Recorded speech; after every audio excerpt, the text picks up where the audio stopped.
Hello guys, good morning. Magtatanim na tayo ng tanglad. Ito na. Mag-uumpisa na tayo.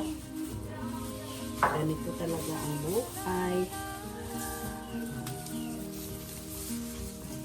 Kaunti muna itatanim ko.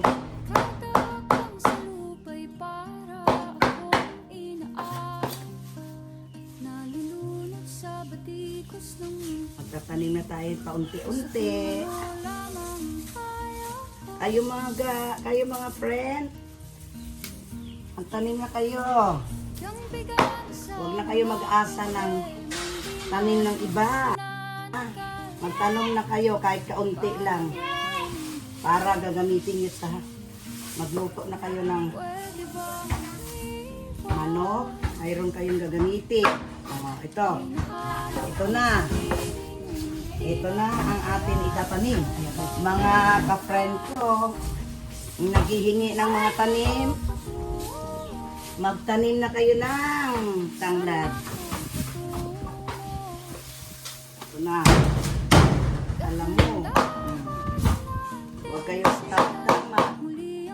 Kaya ako, gatanom ko ng tanglad kahit na may masakit ang ano ko. Ano na muna dyan eh. Oh.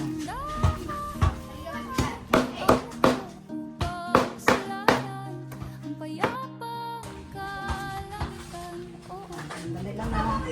Kuha muna ako ng ano, gagamitin kong ano.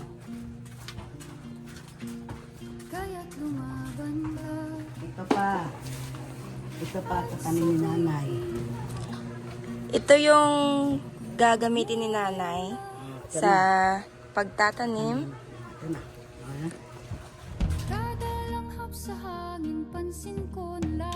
Bahay namin.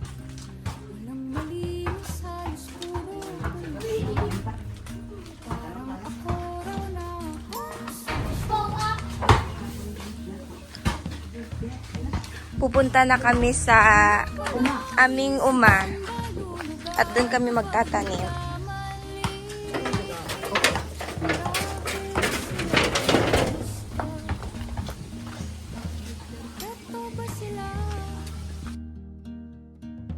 Umaga ngayon at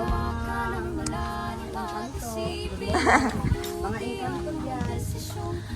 Mga ka-friend ko. Magtatanim na tayo. Tabi.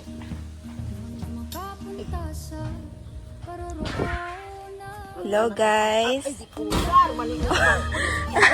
So ito na guys, kumuha muna ako ng upuan ni nanay dahil magtatanim muna siya.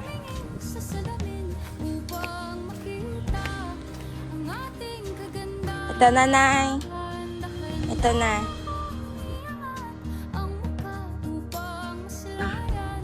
11 muna itatanim natin. Oh, guys. So, ito yung Tabi-tabi ka mo dyan.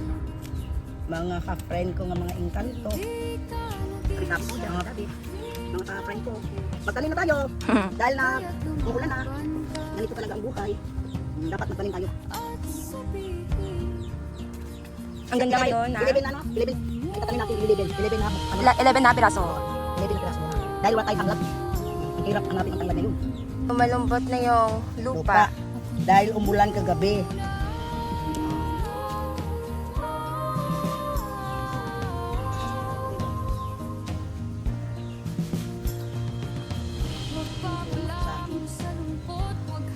Oh, guys. Yung puno na saging ni nanay.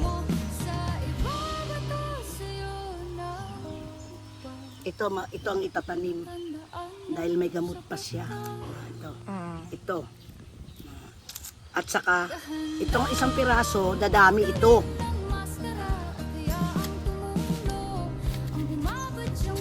Magpo-post kami guys ng mga mag-after buwan.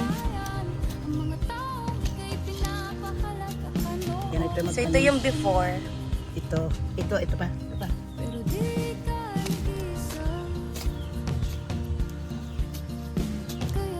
So, yun lang muna guys. Bye!